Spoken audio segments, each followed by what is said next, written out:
Hello everyone and welcome to the first game of the final Thursday Semi-Pro Cup series for this season. Of course, this tournament will continue in another season, but that information will be pending. Of course, this is kind of the, send away tournament. It's going to be exciting. Unfortunately, there are not as many teams as before, but that does not mean we don't have a good quality lineup coming up for you guys. That being said, we have round technically 2 here. But as the first round we'll be casting, we have Insane.Valiance versus Ultimate Legion. And of course, as always guys, I'm going to be joined by at Nizcast, or Niz, to give you guys both insight into the draft and the game, these teams. And it's going to be an exciting one. Don't know too much about Ultimate Legion, however, Insane.Valiance is basically Valiant Armada minus Wabu, who is not here this week. He apparently had something, so they had to find a sub, but still expecting good play out of them. Yup.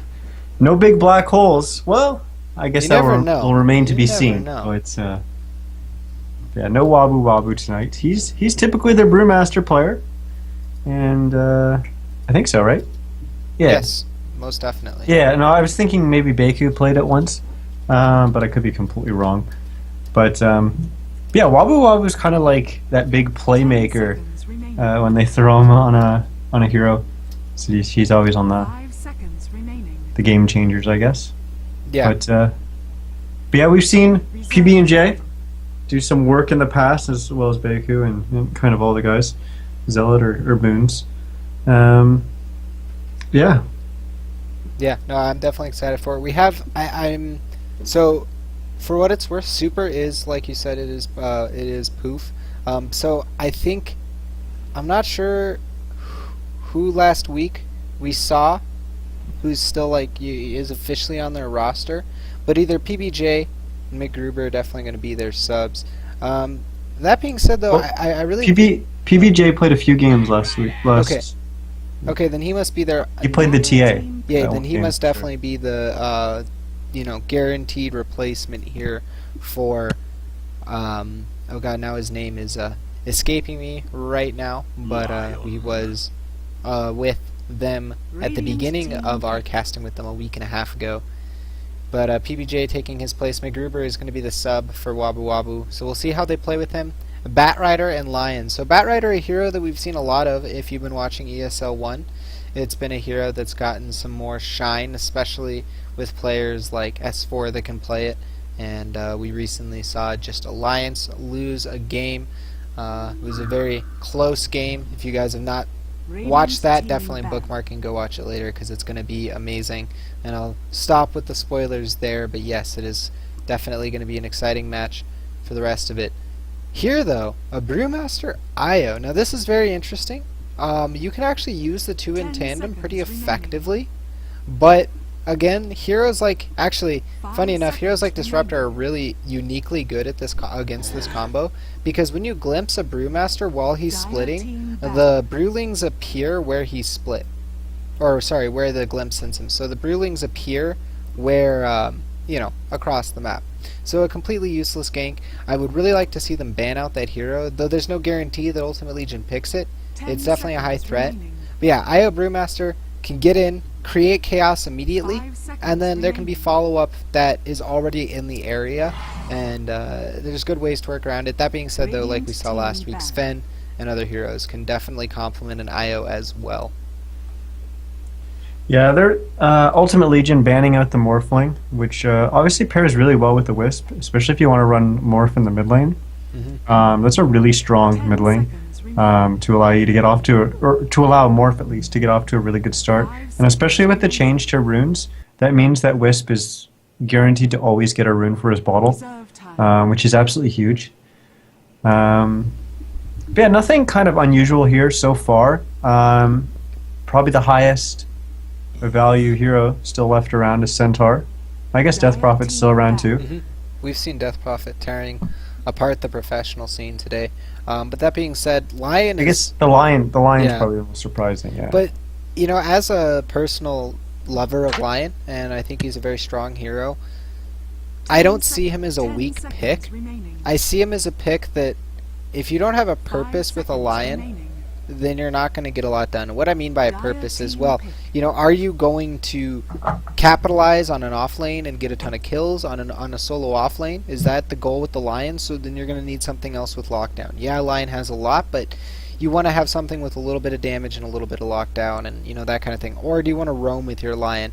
Do you want to get kills? Do you want to really use that hex to its full advantage? But if a lion gets behind, he's a very squishy, kind of like, I almost want to equate him to CM in his levels of squishiness and immobility when he's very far behind. So I'm looking for them to do something with the lion, whether it be the roaming or just the shutting down a single lane.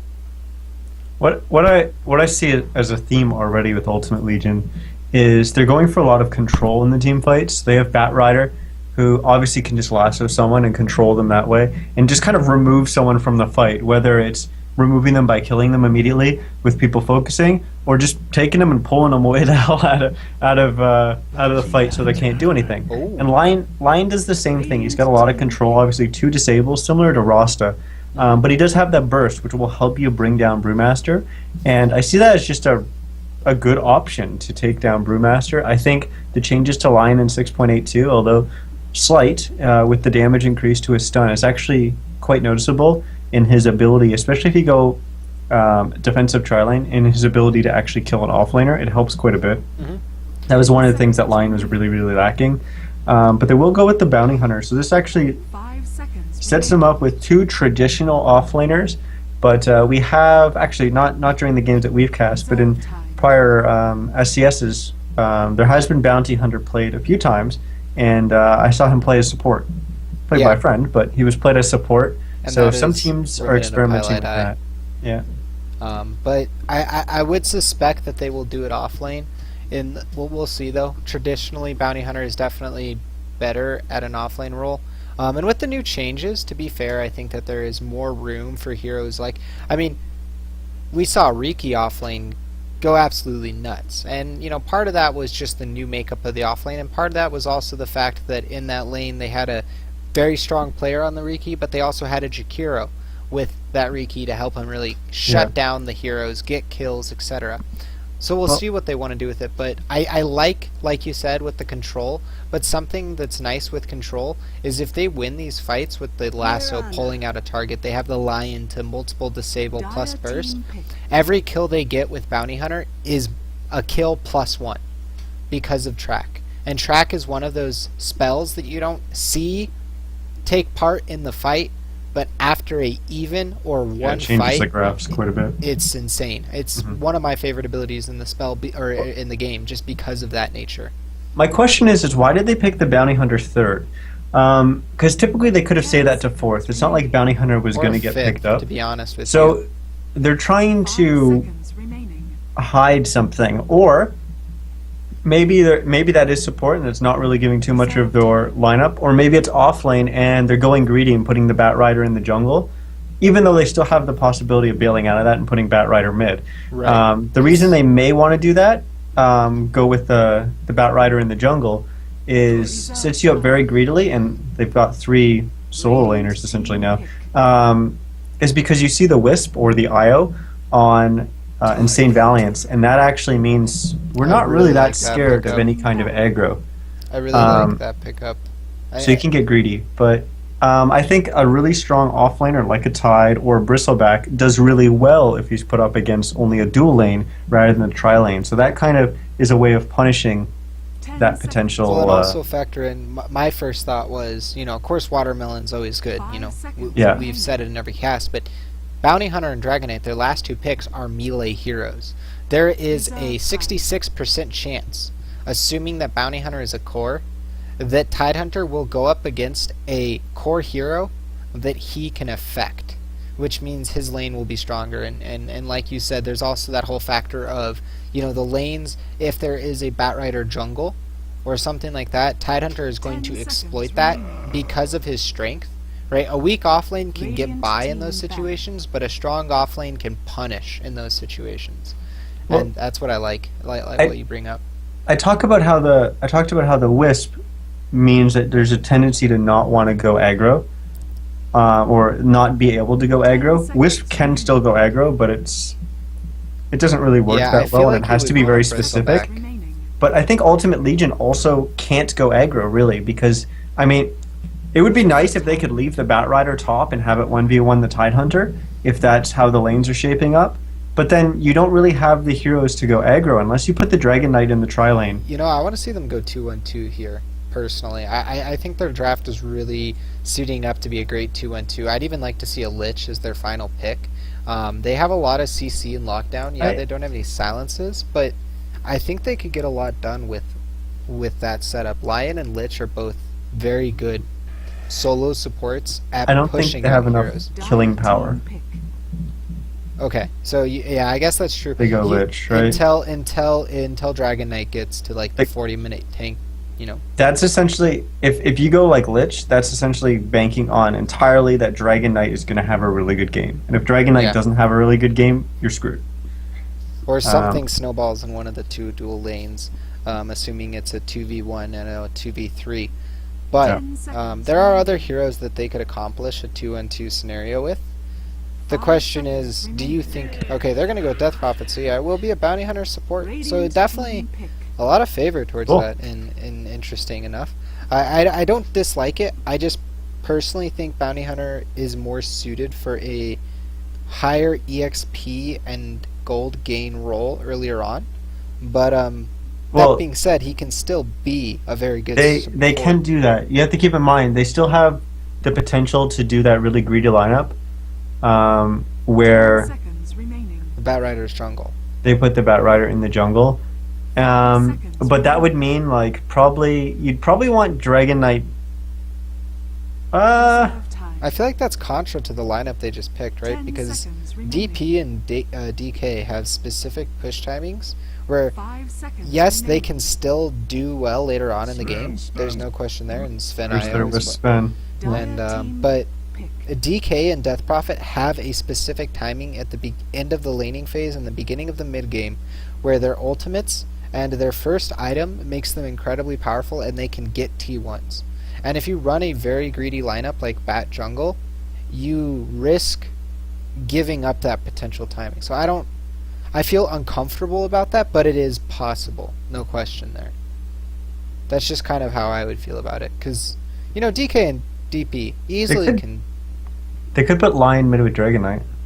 I mean, dual lane it. I mean, honestly, Lion is a great dual laner, as weird as that sounds, because he can just stun, spam, and then mana drain, and then when he goes to control the runes is the time in which the mid lane gets the experience that he's kind of lacking from the Lion occasionally being there to stun. But the other lane is losing out by having to spam consumables and such. But it can work out, not as well as a Lich though. That being said, before we get into the rest of the analysis of this game and watch it unfold, we will get the introductions done. As of course we have on the Radiant side, we have Insane.Valiance. Playing for them, we have PBJ, the new acquire, going to be picking the Brewmaster middle. We have Mega Gruber, who looks like to be playing the support Marana. We have Zealot, who's going to be picking up the offlane Tidehunter in this situation. Super, aka Poof, the captain of the team, going to be picking up the support Wisp. And finally, that leaves Bako, the one and only, the carry for Valiant Armada, aka Insane.Valiance. But Niz, it's all you. Alright, on this dire side, we have Ultimate Legion. Playing the Bounty Hunter is going to be Gobs. Playing the Dragon Knight is Koto Carlo. Playing the Death Prophet is Noah. Playing the Lion is Renan. And Sin Play is going to be up on that Batrider to finish out their roster. Looks like Bounty's actually off. Well, he went Boots first, and he's going to Ward, but Bat's down here too. I'm kind of worried Boots about as him well right now. There is a Lion nearby. 3 heroes with a really strong kill potential on Stormhammer is a great setup for Arrow, because the projectile kind of shows you where the stun's going to go. You don't really need to guess. It's pretty easy to line up. So we'll see if they can set this up here. Renan is about 10 steps away from his death, if not 5 or less. And of course there goes the ping out from Baco, he wants to go on this big time, and yeah, he's gonna Oh, look he's to go. dead. Yeah, He's Renan dead is right now. definitely dead. There's the Stormhammer arrow to follow. It's actually Wisp off is- the mark. oh my. No, McGruber with the slight mistake there. The stun goes out from Lion, and that's a clutch stun. Gonna hit up all three and prevent the follow-up, and that slight mistake is gonna cost him the first blood. The most important thing for me, though, is you can't let that affect you. It happened, and you need to move on. You can find potential kills later on, and with the lane setup that they have here, Baco in the mid lane, Wisp with him, and of course McGruber too, off on the side, they can easily just punish this DK over and over again if there's any misstep. And the Mirana has minimal kill potential top, but some kill potential bottom with the clap. Arrow mid. Oh yeah, it's going to be on the creep though, unfortunately. Range creep going to get stunned up and denied. So having three heroes here, I think the main thing McGruber needs to... I mean, you play a lot of support Mirana, so you can talk a lot about this, but something I love about Eastern Mirana support players like Chuan and them is they value the idea of fog. Never being in visible range is more important than throwing your arrows, because the threat of you being at any lane at any time because they don't know where you are is more important than you necessarily hitting an arrow. That being said, hitting an arrow is critical, but being able to hit that arrow is directly correlated to where if they know where you are. Well, that's the thing too, and typically when you're running the support Mirana, you're going to actually be leveling arrow first, which is contrary to how you normally would level Mirana, and that's all because if you don't hit your arrow, you're not going to get a kill. Right. So you might as well put the points into arrow for the more damage, because you don't really have the mana to support spamming Sandstorm or Starstorm all the time, right? But what I find a little questionable is that Mirana actually only got one clarity, and she's already used it now. But you pretty much expect to fall behind as Mirana in terms of XP because you want to be missing off the map most of the time, and you're fine with actually falling behind because the threat of you is the value in having to support Mirana constantly. It really gives your team a lot of power in the early game, but McGruber's actually just going to sit in lane here and help PBJ. Which could be okay as well. Level 2 and an arrow, almost hitting on Sin play. But yeah, no, I'm definitely in your boat right now. I think that this is, I mean, not to say that you just said that he's not playing well, but personally, I if you were to go back and look at this first 2 minutes, I would not be entirely happy with what if I was the support Mirana in this situation, because again, like we just said, it's all about this ability to keep yourself hidden from their view and put your threat on the map. And right now, since he's been bottom this entire time, middle and top are not going well. And yeah, bottom there's going to be 2 kills on the on the lane. We first see the Wisp go down in the middle lane. Maybe we'll see another kill, but the Mirana was getting chased out in the bottom lane. Does survive from the bat. She actually leaped into the back, gets doubled, sticky napalmed as well as fired fly, but it's not enough. Wisp going down. That's a big kill though. That's pretty huge. Before they even went in there, one of Super's balls actually hit the bounty hunter, so they should have known the bounty hunter was around. Yeah. There's no other thing that could do that in this game. Not a creep, only a hero. And top lane, Tide's not having that great of a time. He's only level 3. He doesn't even have Anchor Smash yet. Of course, there's really no reason for him to have any of his abilities yet. He's just going to get stunned and then mana drained. But Noah's getting pretty unmitigated farm. Probably should have a little bit more CS considering that, but nonetheless, it's unmitigated. Nothing's being done to stop her. McGruber getting hunted down here in the jungle by Gobs. He does have access to leap and 2 points in arrow, so this shouldn't turn into anything, but it's definitely forcing the Mirana to do what the dire side wants her to do. And again, she's just sitting, her bottom where, if you didn't know where she was right now, and she could be threatening bottom or middle, it would be a lot scarier. Actually, that's a great arrow, and that might be enough to stall up this gank. Might be able to turn this around. 5 total stacks of sticky napalm onto the Brewmaster. Right clicks are coming out from Mirana. She only needs 1 more, and she'll be able to get it. No! The kill actually goes to the creeps in the end, but that's still important nonetheless. She gets a kill.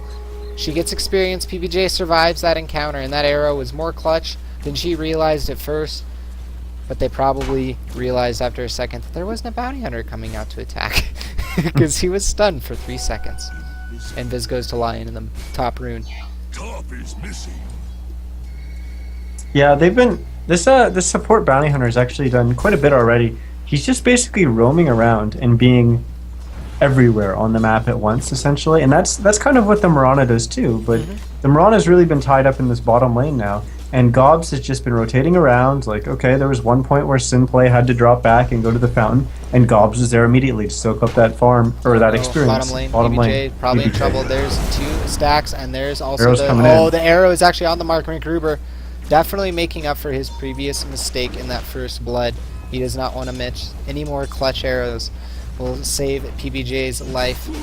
Meanwhile, in the top lane, we might actually see the death of Zealot. Anchor Smash is going to go out. That will reduce their right clicks a little bit. Will it be enough, though, to actually survive? The answer is no. Renan cleaning up that kill with the right click. Now has access to all 3 of his spells and 300 experience to boot. He's almost level 4, and that's kind of the important level for Lion. 5 is... Obviously 6 is super important, but I feel like 5 is where I feel really comfortable on a Lion because my stun does a really good amount of damage and also stuns for a full 2 seconds. It's really useful. Oh no. Gruber just missed out on a bounty rune there. And he's also been spotted out right under him, and meanwhile you see Senplay going to farm up the jungle of the Radiant side. As McGruber's going to run in the middle lane. They definitely know about this, and interesting. Okay. This is where I feel like there could be a purpose to this, and you know, I could just be being hypercritical for no reason, but if you rotate, you know, in a safer path where they don't know where you are and Bounty doesn't see you in the river, maybe you throw an arrow that, you know, hits a target, or, you you up a Stormhammer, whatever it is. Well, Death Prophet could be in trouble here. The potential arrow, but it's been spotted out again, yeah. Yeah, and that's the problem, is she's taking very direct routes. And again, it could be that this is what they want to happen because they're more concerned about their other players. You know, McGruber is the stand-in, so they could be more concerned about Baco and stuff like that. There is always those possibilities going through a team's head. But at the same time, you know, the impact is definitely happening. Whereas on the side of this Bounty Hunter, he's actually now getting up some slow experience. So where you were saying there's definitely room to give a Bounty Hunter some experience and his own farm and stuff, I think that Ultimate Legion is doing a very good job of that. You know, he's done a great job in his support role, but now that he's gotten a good start, why not give him an even better start? Of course, Batrider's just farming up jungle stacks this entire time. You talked a little bit about McGruber kind of taking these very direct paths, and that's really meaning that her rotations, or his, I'm unsure, rotations aren't really this might being be the as one successful. One stack. And they Should also get the arrow, Oh. but there's a good stun coming off from Lion again, the double stun. He still has access to the Hex. Hex hits it up on McGruber, and now Noah's in the area, going to pop the ultimate. Leap comes out from McGruber, but it's not going to save Zealot, as he's going to get chased down with this Death Prophet ultimate, choosing to run the opposite direction to save his teammate. But nonetheless, a gank that they wanted to go for turns into a gank against them, and meanwhile in the bottom lane, PBJ wants to try to go on Gobs. Of course, he does have that invis, so he can only trade for some HP and hope he makes a misplay. But yeah, oh, actually middle lane there's more action even still, as we get a stun going out onto Super. It looks like Baco and Super want to try to take this on, but Poof is going to get killed up here, aka Super, by that right click. Another stun comes out, and Baco will be able to clean up that kill. Very important that he gets that return kill, but more important is that Dragon Knight got the first return kill, because they went on him. And really, he shouldn't be able to get that. Maybe the Wisps shouldn't be in a position where that's possible, but nonetheless, it happened, and that's not necessarily the best situation for a Wisp player. Yeah, they Ultimate Legion did make a rotation with the Batrider to the top lane and kind of farming the jungle, and that actually let Gobs solo bottom against PB&J for a while. But that actually meant that PB&J actually got back into the game, and he's going to get lassoed here. But will he be able to get off the split? He does at the last second. 4 stacks, of course, onto their Panda, but it doesn't mean anything. Turned on to Sinplay, as of course the first stun goes out. He should have another one in a few seconds. He's going to throw the Bounty Hunter up into the air. Has the option to use that Purge. Probably will any second now. Chooses not to use it. And unfortunately, that means that this Bounty Hunter is going to get away. Does throw down the clap a little prematurely, though. He's not entirely aware of where that bounty is. Of course, he can't know without detection. So Bounty Hunter's just going to casually walk off into the shadows, bottle up, and maybe even go for the return kill on Gobs. There is the risk, though. The BB&J does do the Thunderclap turnaround, and Gobs could die. But we'll see what happens here. This is going to be an interesting situation. No, I don't think anything's going to happen. The Tango has fully regenerated 150 HP on Brewmaster. 2.1 regen, taking him away at every second. So, Niz, do you feel like Dire Side is as far ahead as a 4-2 score, you know, I mean, double the kill score says, or Well, because the gold graph and experience graph are showing over 2k favor in both for them. Arrow, ooh, Arrow. off the mark. you've got a Death Prophet who's basically finishing her mech in 50 gold. So Noah's off to a really good start, and Bat Rider's been doing good too. So if Bat can get his blink up really soon, and he's about 200 away from that, that's 2 big items that is really going to impact how they play this game. The other big changing thing would have been Bounty Hunter hitting 6, and he's already hit 6. So now they've got track online, and well, they had it bottom before. The But tower, Noah is going to actually get the top tower. There is some exchange between Zealot and Noah. I think this fight's going to go pretty close, Relocate. but it looks like it's going to go definitely to the favor of Zealot with that relocate. Like Niz said, good job I think by they Brief should and just group. Seiko. I think this dire side should just group and push some towers. Ravage has been used, and They're right under. Bye-bye, Super. Bye-bye, Super. but yeah, the Ravage has been used, and you're always under threat of a Wisp relocate gank. You've got your Death Prophet has her mech up. You've got your Bat Rider who's got his blink. There's really no reason not to push right now. The only downside is that you're not going to have Dragon Form on the Dragon Knight. But I think that should be plenty enough to push and deal some damage on some towers together. I don't even think Radiant will really contest you. I think they're going to go and try and split push while you Bottom do lane, that. there's actually quite a bit of action too, as we do see the arrow flying out from McGruber. However, the split going to prevent most of the damage going on to the Brewmaster. Now Gobs and Senplay are in a little bit of trouble. Maybe they're trying to push forward here, but they don't have too much Zealot got fingered middle. ability-wise. And yeah, he's going to... Oh, wow, going to barely get away here. Zealot on the run, or Zealot. Zealot, Z-Lot, Zealot, whatever. I'm going to get screwed up on that again tonight. God damn it. Just stick with Zealot. And, They actually did group, take that mid tower. yep. And they're actually... That was Looks like without they're gonna exorcism trade too. their That was top tier just one. with Yeah. dragon form. So yeah, they're up. I think 2 you keep towers. pushing. I don't see why. I think you just make a rotation to the bottom lane. Noah's making a rotation top to kind of stop Baku's farm, but you weren't getting up there to save the tower. I think you just make the rotation bottom as a team and push that tower while Ravage is still in cooldown. I think that's what their plan is. They've already rotated the Dragon Knight down here. Dragon form's up in 30 seconds. Of course, Very- Noah has a TP with 23 seconds till Exorcism, and they just moved Senplay down here. Yeah, they could be a little hesitant because they didn't have everything up. You know, they didn't have Dragon Form, they didn't have Lasso. I think they're about They've to used go. Finger, They're but now they're TP. going to have everything except Yep. for Finger, including Exorcism. Well, So looks like they're But going to not all. find out Kato Carlo as the stun from the arrow does go off and hit him. Going to deal quite a bit of damage. There's that Sentry Ward to help out. Of course, that's a dire Sentry Ward.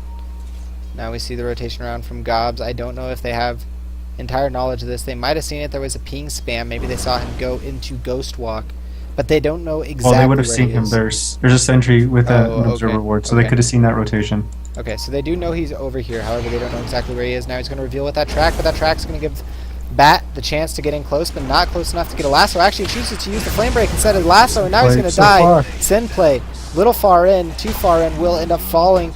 Be the first Oh, one on the Gobs side to just got fall, and dusted now out. Gobs dusted out like Niz said and caught in a corner. He's corralled like a cornered animal, and he's going to be hunted down and skewered by that Sven Tidehunter.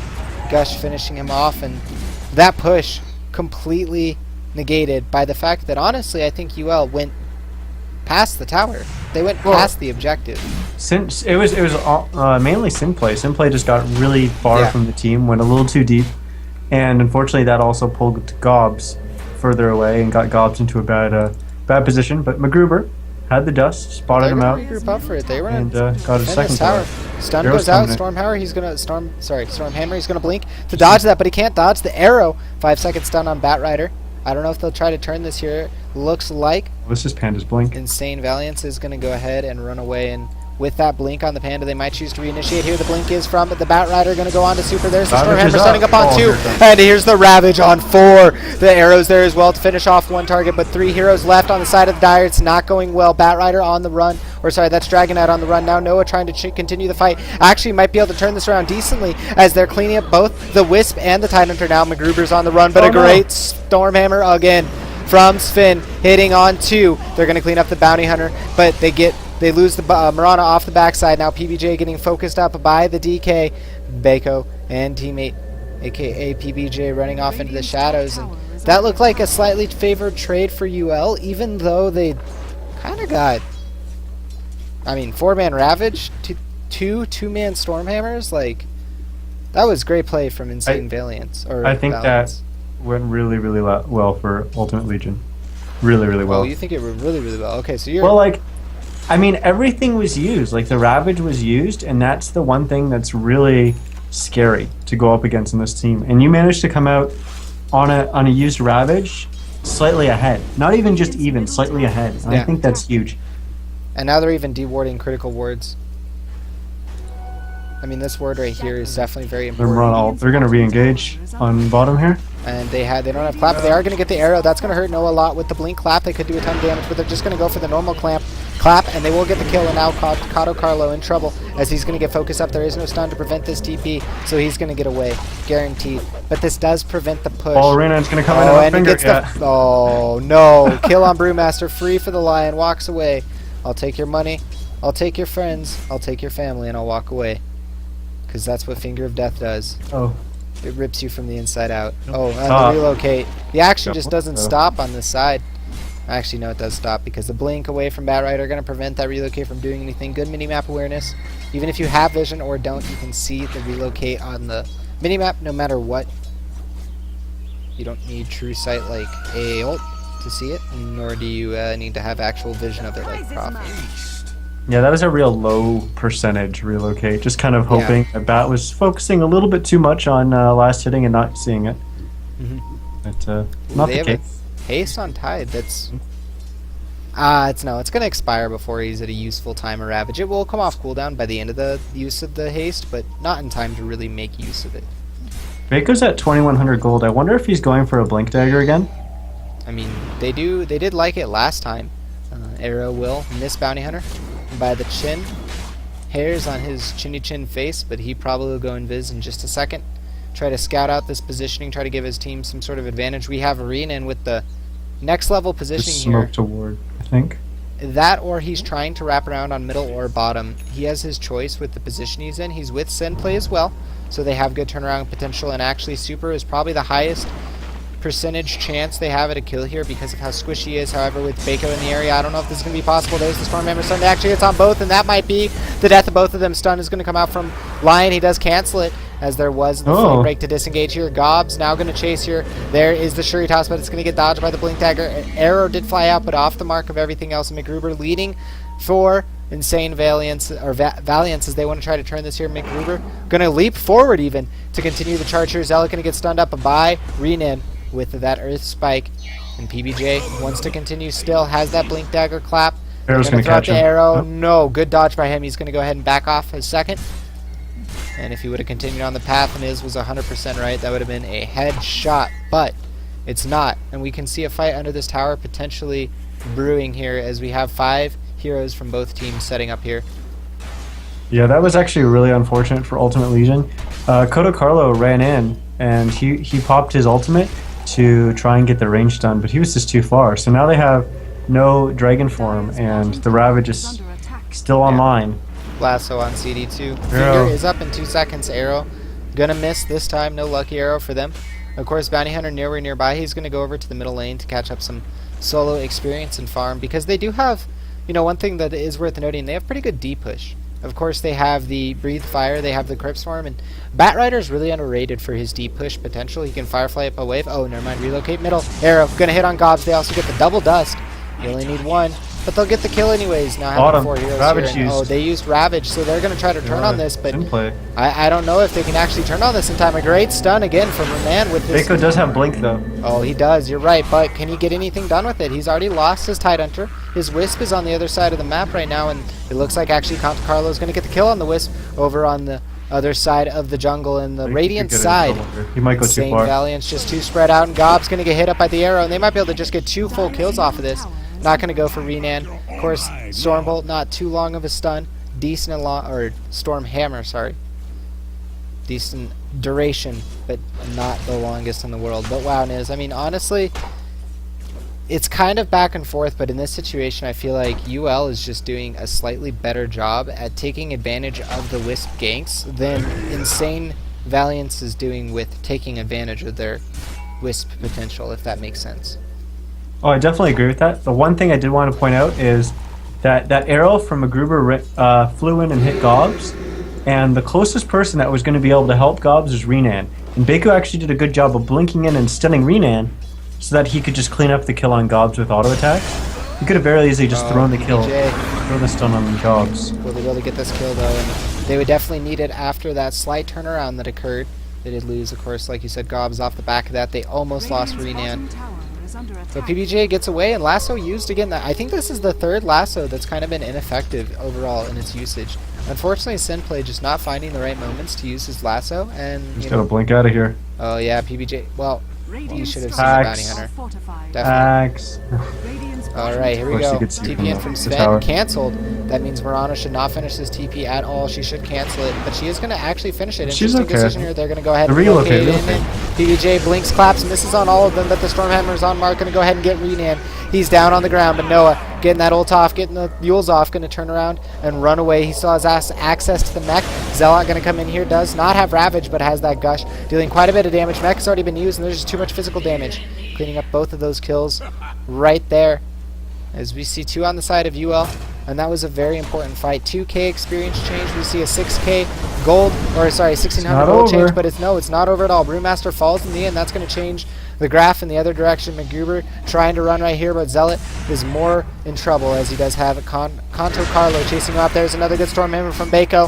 Again, the 2-man Stormhammer with the 2-man Ravage to follow it up. What great timing, and they're going to actually get both of these kills. What a timing for that ultimate to come on. Or off cooldown, that arrow barely missing on Gobs, and it looks like he'll be able to escape because of that. But honestly, without the Ravage coming off of cooldown at that exact moment, I don't think that would have happened that way. I think they still would have lost that fight. Yeah, I agree with that. But that was insane. That was... Bako always hits 2 heroes, and I don't know if it's him or if it's the other team grouping up, but it's definitely not working at all for UL whenever Stormhammer flies out. MacGruber needs to get closer. Oh, there's a stun onto Noah, but that's going to prevent the follow. Maybe. There goes the air spike off the mark because of the movement speed, and the arrow hits on Renan. That might help their disengage enough, but honestly, Bako's pretty much just dead here. He's all alone by himself. The Wisp is going to tether over, and they're just going to continue fighting. I don't think they had enough there. They tried, they did, but they unfortunately going to lose 3 heroes because of it. Not counting their losses, they leave 3 in the area, and they will lose all 3 of them. 42 seconds. Respawn on Mirana, and you know, honestly...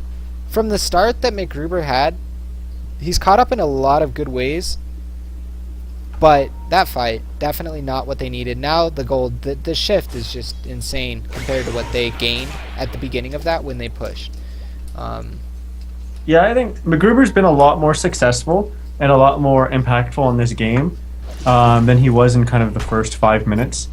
He's definitely come back into it. I'm always going to be critical as a avid support Mirana player. I think he just needs to predict a little bit more ahead of how the creeps are going to change and positioning people are going to be in. He was a little late to push up there. He did get a good arrow, but maybe 5 or 10 seconds prior to that, he was actually too far out of position so that if he actually threw an arrow and he missed, he would have been too far to contribute at all. Right, and that's kind of like the double-edged sword you play. Yeah, well, it's going to give you maybe a half a second longer arrow, but the position he put himself in meant a lot. He was going to be quite a bit further away. Oh, Gov's going to track up PBJ here. There goes the dust on the Gov. This is actually good. Clean this up. And yeah, I actually agree with you. Yeah. As weird as that sounds, Gov sacrificing himself, gets the Roche. Noah going to try to get out here. Does TP. Catacarlo going to get dusted up as he popped that Shadow Blade. But another great stun from Renan. Going to slow up the Sven Stormhammer. Another stun on MacGruber. Going to slow that up even more. But the stun still hits as well as the arrow. And Bako's going to get a double kill out of this. They got the slow, or lasso onto MacGruber. They might be able to get this kill off of the left side, and they even get another double stun from Renan from the Lion. He's just been on mark as much as Bako's been hitting his stuns. I really got to say, I've obviously never played against or heard of this Renan player, but his Lion play has impressed me as, a Lion player myself. His angles have been very good, and that blink very well timed. Going to get him away from that potential gank. Definitely quick on his fingers, but his team needs to get more heroes here if they want to defend this tower. They need a lot. Ravage is up. Of course, they have it relocate to change Sven's position in the middle of the fight. Track is going to go down. Another stun. Only hits on 1 this time, though. And it looks like they're going to reinitiate off of this, and Ravage hits on all of them. Sinplay going to go down right off the bat. Gobs and Renan forced to run away. As I just think that was a little forced from all of them, or just the Batrider, but definitely someone. That's the Blink Dagger now for Zealot, so Blink Oh, Ravages are going to be online. Of course, Ravage still on cooldown as it was just used for 125 seconds. But still, that changes the dynamic quite a bit as... Oh, you got him up in the air. There's the silence on to Zealot. They're going to go and chase him down. They get the finger to clean him up. And he may have just got a Blink Dagger, but he's not going to live long enough to use it. PBJ going to probably fall here. He does get stunned up, hexed up. They need a little bit more damage to finish him. He's going to end. And now he's going to be able to get the split off Gobs on the run. Stun goes out on the Conte Carlos. They try to focus him down. They still have the Spirit. They will get the dust off on him to give him some sort of vision. But the movement speed is just too great still. The arrow goes off, hits a creep. And not going to allow them to continue to chase here. But Sinplay with the lasso actually hits mid-leap. So McGruber going to fall here. PBJ running away. The blink forward front. Baco going to hit the double stun again as they're focusing it down. Gobs and Conte Carlo taking quite a bit of damage. But Baco actually just throws himself away to the dire side as they're going to lose Wisp off the back of it too. And as Toby would say, this is a turkey shooting. As we're going to see all of the Radiant side die one by one here. Maybe actually PBJ stands a chance to get away with that great blink at the last second. However, a stun from Renan on the mark, as he's been most of this game. Secures that kill. Huge fight for Ultimate Legion. Huge! And unfortunately we missed the fight recap because I can't really pull that up during a chase. You guys would hate me forever. But I'm sure if we go to the gold and experience graphs, we're going to see a massive dip in the favor of Ultimate Legion. Yeah, you know, you've got a couple track kills in there. I wasn't able to catch how many of them were track kills, but Arrow. The last one definitely was. But they can't go on this. Maybe if they had Ravage, but still, it would have been so risky without Baku being up. It's hard to engage on that. He is up now, though. Yep, he is up, but they don't have Ravage. They don't have Split. And Tower's down, though. Noah going to get stunned up. Still does have that Aegis, has that mech. There's the arrow coming out. Hits actually on a creep, which is not good. AoE Silence going to miss with the Mark II. So does the blink forward from Batrider, but the dire side just going to take their present. T3 Tower going to go ahead and leave, back off here, regroup, heal up, farm, etc., and get that next tier of farm that they have secured from the towers. But Niz, this leads me to a question for you. Do you think that Insane.Valiance is still in control of this game or of their chance to win? Because I feel like Ultimate Legion, whenever they've snowballed these fights, has gotten a ton off the map, off the back of it, and it's really starting to hinder in a big way. Oh, relocate. Oh no, oh no, no, no, they do still get the stun, but the Great Yule is going to prevent the stun from actually landing, and now Noah. Oh, that's another wasted relocate, and unfortunately that was really weird. That was a smoke, too. Yeah. They smoked and then relocated. I think that was a bit of miscommunication. But yeah, I mean, I don't mean to sound it as like a doomsday for... Well, here, let me answer your question. I think the net worth is showing a pretty big dip in Ultimate Legion's favor. However, I think this game is still kind of wide open. I think a lot of that gold is obviously on track, but... Sinplay is going to probably fall here. He did get stunned up. There is Baco with the blink forward to continue to chase, but Conte Carlo is in the area, and they're going to turn it on Baco. Sinplay is actually going to get away off the back of it too, just because of that, and we do see the Brewlings going to try to solo up Noah here, but Noah still has the Aegis and still has the Yules, so it's not going to be too much, or honestly too worth it, as we do see PBJ going to go ahead and reform next to the DP. DP unable to do any damage, but this tower is not in a good spot.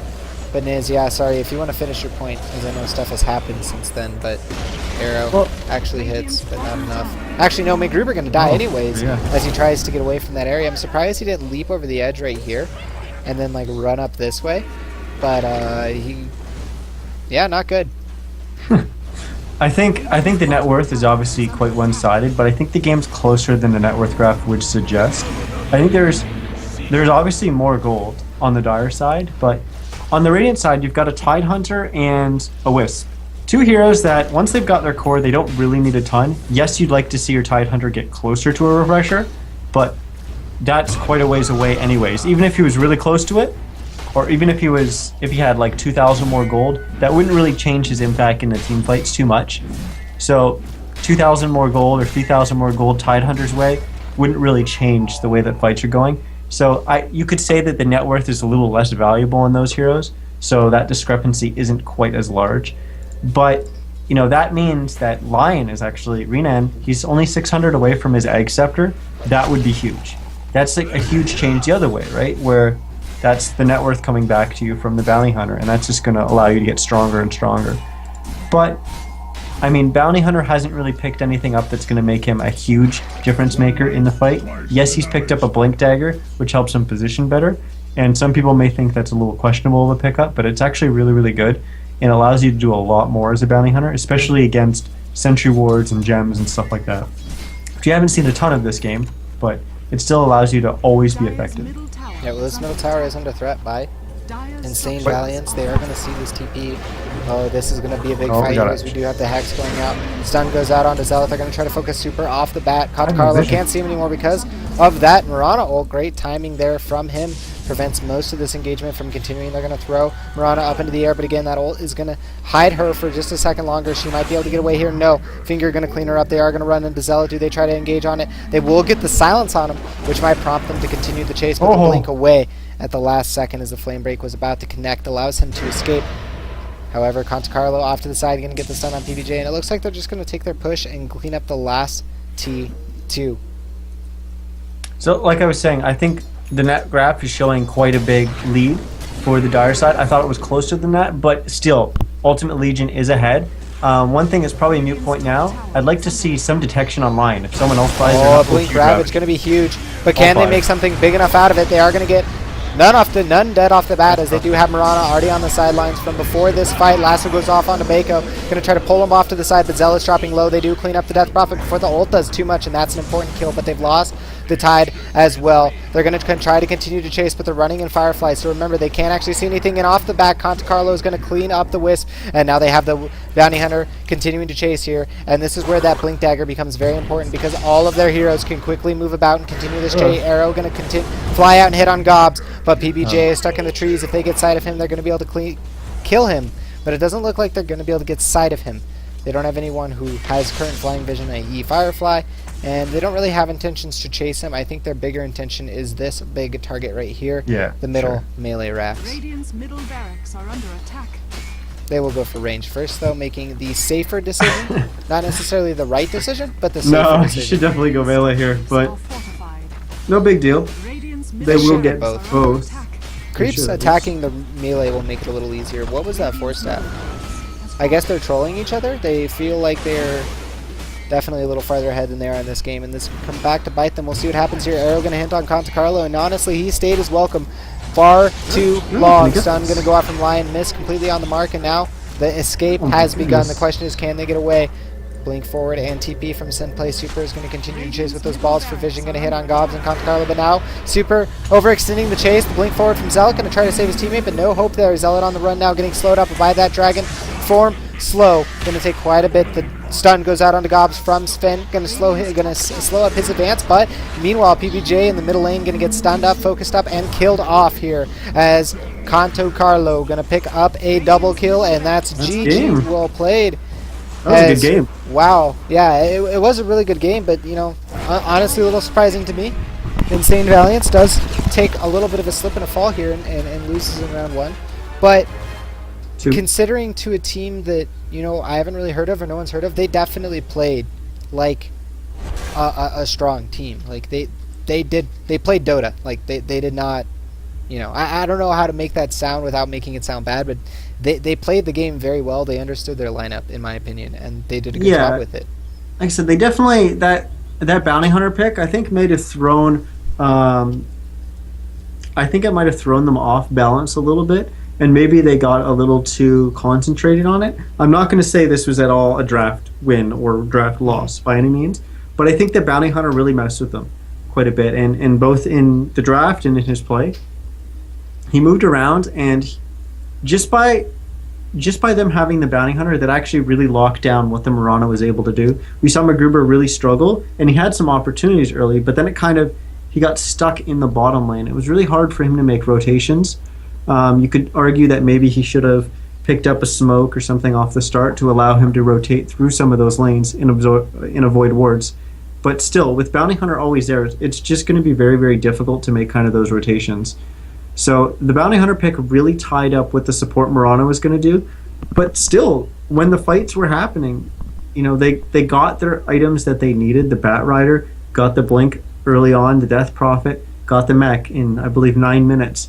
So with that, they were able to roll and take some towers, and I think they ended up taking 2 towers when that Ravage was down. So taking advantage of the fact that the Radiant side had a lot of their team fight potential in the Ravage, especially in the early game, and they knew that the Brewmaster was going to be late to getting his blink, so they abused the fact that Ravage was on cooldown.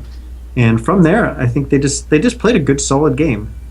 Yeah, no, I can completely jump on board with that. So we'll see Ultimate Legion go on to run to round 3 of this Thursday Semi-Pro Cup Series. As always, guys, if you enjoyed this cast, you can follow here at Twitch TV/DotaRaptors, where me and Niz will always be live. And also check out YouTube.com/DotaRaptors, where all the VODs of all of our casts are archived, except when the file's corrupt. I'm sorry, guys. It happens. And of course, please, and you should, and if you haven't, you should go check out Niz on his Twitter at Nizcast, and also Twitch/Niz or Twitch TV/Nizcast and YouTube.com/Nizcast. Go follow Nizcast everywhere. But guys, we will see you in round 3. Gonna kick it to some music in the waiting screen, and until then, enjoy the music.